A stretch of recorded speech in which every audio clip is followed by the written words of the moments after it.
Hello বন্ধুরা, সবাই কেমন আছেন? আশা করি সবাই অনেক ভালো আছেন। পূর্ণিমা কিচেনে সবাইকে স্বাগত জানাই। তো একটা নতুন রেসিপি নিয়ে আজকে চলে আসলাম পূর্ণিমা কিচেনে। তো এটা আমাদের বাড়ির পাশেই অনেক গাছগাছালি লাগানো থাকছে। এই কচু গাছ মানে কচুর মুখী লাগানো হয়েছে। তো গাছ অনেক বড় হয়ে গেছে, কিন্তু কচুর মুখী এখনও অতটা খাওয়ার উপযোগী হয়নি, আরও কিছুদিন গেলে খাওয়ার উপযোগী হবে। তো দেখুন, এই যে আমি কচু পাতা নিতে চলে এসেছি। কচু পাতা দিয়ে আমি গলা একদমই ধরবে না। তো আপনারাও কিন্তু অবশ্যই একদিন বাসায় ট্রাই করবেন। আমি কিভাবে ট্রাই করছি বা কিভাবে তৈরি করছি সে শুরু থেকে শেষ পর্যন্ত পূর্ণিমা কিচেনের সঙ্গেই থাকবেন।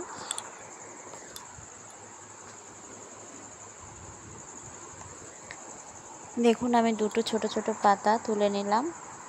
আর আমাদের এই যে কচুর বাগান, তো এই যে ছোট ছোট দুটো পাতা তুলে নিয়েছি। এই দুটো পাতা আমি এবার সুন্দর করে একটু বেছে নেব। এমনিতেই অনেক পরিষ্কার, দেখুন এতে কোনো ময়লা নেই, কোনো আবর্জনাও নেই, কোনো কিছুই নেই, একদম ফ্রেশ মনে হচ্ছে, দেখতে পাচ্ছেন।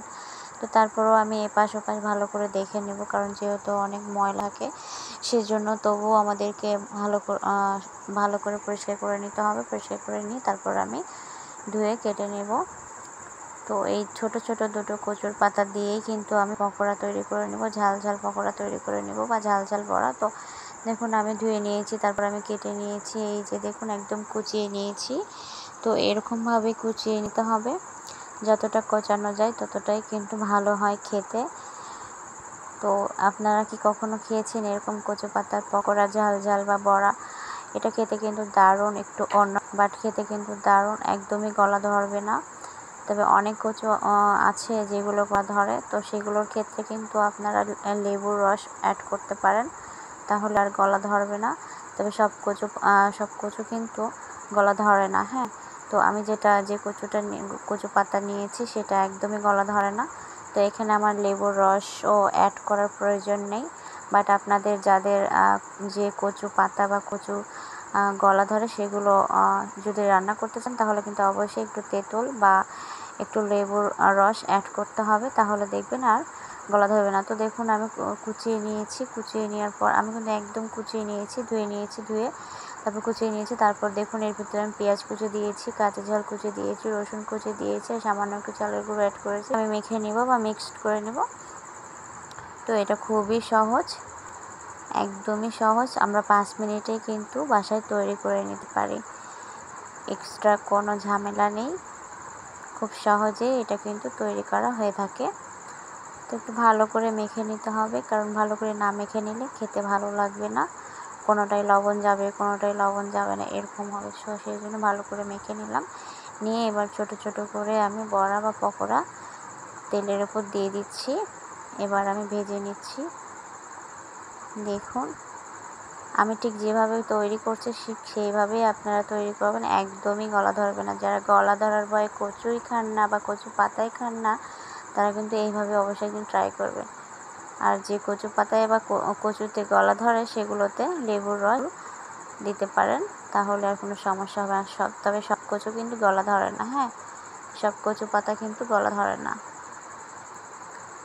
তো আমি ভেজে নিচ্ছি, দেখুন, লাল এবং মচমচে কচু পাতার পকোড়া বা বড়া। কে কোথায় থেকে দেখছেন কমেন্ট করে জানাবেন। যদি পূর্ণিমা কিচেনে আপনাদের ভালো লাগে বা পূর্ণিমা রান্না আপনাদের ভালো লাগে, তাহলে একটা লাইক কমেন্ট করে চ্যানেলটি সাবস্ক্রাইব করে পাশে থাকবেন। আর পাশের বেল আইকনটি ক্লিক করে দেবেন, যাতে সবার আগে পূর্ণিমার ভিডিওটি আপনার কাছে পৌঁছে যায়। আর যদি ভালো না লেগে থাকে তবুও ধন্যবাদ, ইগনোর করে চলে যাবেন, কোনো সমস্যা নেই। তো এখানে তৈরি করা হচ্ছে কচু পাতার ঝাল ঝাল পকোড়া বা বড়া। তো দেখুন, দেখতে কিন্তু বেশ লাগছে, খেতেও কিন্তু।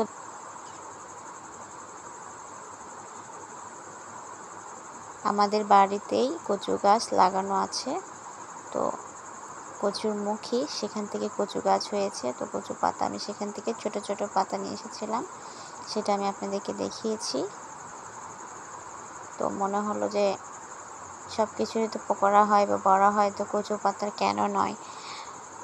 আমরা যদি সুন্দরভাবে গুছিয়ে পরিষ্কার করে যেটা খাদ্য সেটা যদি একটু অন্যরকমভাবে ট্রাই করি, চেষ্টা করি, তাহলে তো মন্দ হয় না। তো এটা তো খাদ্য বা এটা তো শাক, তো শাক দিয়ে যখন আমরা ঘন্ট বা কচুর শাক রান্না করে থাকি, তখন এটা দিয়ে তো একটু অন্যরকম ভিন্ন রকম তৈরি করা যেতেই পারে, তাই না?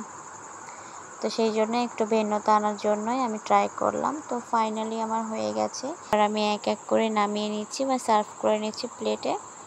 দেখুন কত সুন্দর হয়েছে, একদম মচমচে হয়েছে কিন্তু। আর একটু মচমচে না হলে ভালো লাগবে না, একটু সময় নিয়েই ভাজতে হবে। খুব তাড়াহুড়া করলে বা চুলার আঁচ জোরে দিলে তাহলে পুড়ে যাবে, বাট ভিতর থেকে হবে না। এতে কিন্তু গলা কিন্তু খুব পরিমাণে ধরবে। যদি ভেতর থেকে সম্পূর্ণ না হয়, পুরোপুরিভাবে না হয়, তাহলে খেতে পারবেন না। সো অবশ্যই একটু সময় নিয়ে ধীরে এই কচু পাতার পকোড়া বা বড়া তৈরি করতে হবে। দেখুন আমি আপনাদেরকে দেখানোর চেষ্টা করছি। আর অবশ্যই কিন্তু ঝালের পরিমাণটা একটু বেশি দিতে হবে। ঝালের পরিমাণটা বেশি না দিলে ভালো লাগবে না খেতে। আর আমার এটাতে কিন্তু একদমই গলা ধরে নাই। সবার ভালো লেগেছে। আসলে অনেকে বুঝতেই পারেনি যে এটা কচু পাতার পকোড়া বা বড়া। যারা খেয়েছে তারা বুঝতেই পারেনি। তো যাই হোক, সবার ভালো লেগেছে। আপনাদের কেমন লেগেছে কমেন্ট করতে ভুলবেন না। কত সুন্দর হয়েছে। মানুষ চাইলে কি না পারে। মানুষ চাইলে সব কিছুই করতে পারে, আবার না চাইলে কিছুই করতে পারে না। তো দেখুন কেমন হয়েছে। আমার কাছে তো অনেক ভালো লেগেছে। আপনাদের কাছে কেমন লেগেছে কমেন্ট করে জানাবেন। সবাই সুস্থ থাকবেন, ভালো থাকবেন। টাটা।